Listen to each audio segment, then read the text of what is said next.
क्या होता है रेप ड्रग और क्यों इसे पुलिस लेने से हमेशा मना करती है? क्या रेप ड्रग खाने से रेप करना आसान हो जाता है या फिर रेपिस्ट को बचना आसान हो जाता है? आज आपको इस वीडियो में हम बताएंगे, लेकिन वीडियो के अंत तक आप जरूर बने रहिएगा। आज हम एक ऐसी ड्रग की बात करेंगे जिसकी जानकारी लड़कियों को विशेष तौर पर होना बहुत जरूरी है। यह खतरनाक दवाई रेप ड्रग के नाम से जानी जाती है और इस दवाई का इस्तेमाल रेप करने और अपनी पहचान छुपाने के लिए अक्सर रेपिस्ट किया करते हैं।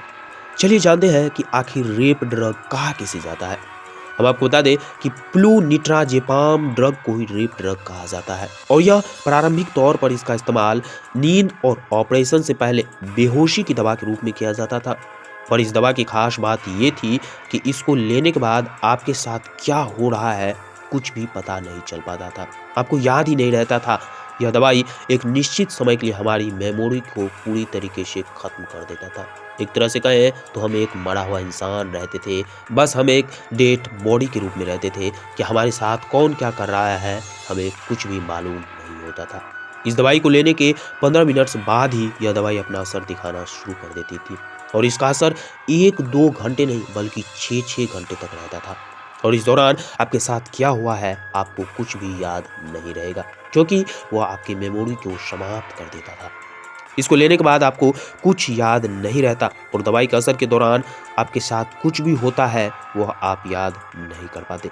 इसीलिए यह दवाई रेप करने के लिए अधिकतर इस्तेमाल की जाती थी, क्योंकि आपको पता ही नहीं रहता था कि आप दवाई के असर के दौरान किसके साथ सोए थे और आपके साथ क्या हुआ था।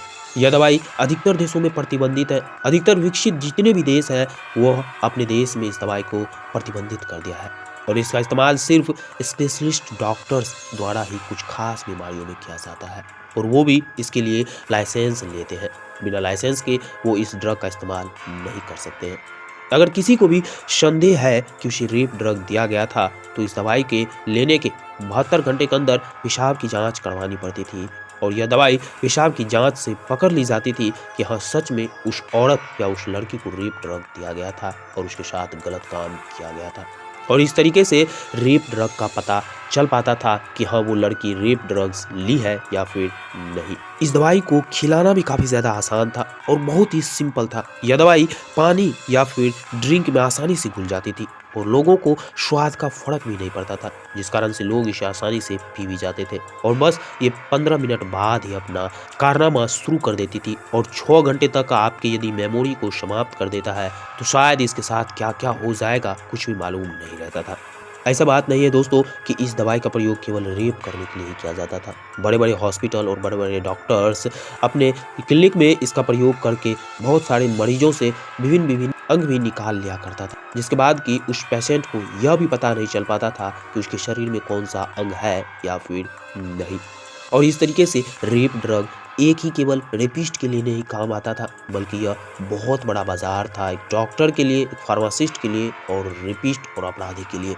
तो दोस्तों आपको जानकारी कैसी लगी हमें कमेंट सेक्शन में जरूर बताइएगा और फॉर एक्स हिंदी को सब्सक्राइब करना नहीं भूलिएगा।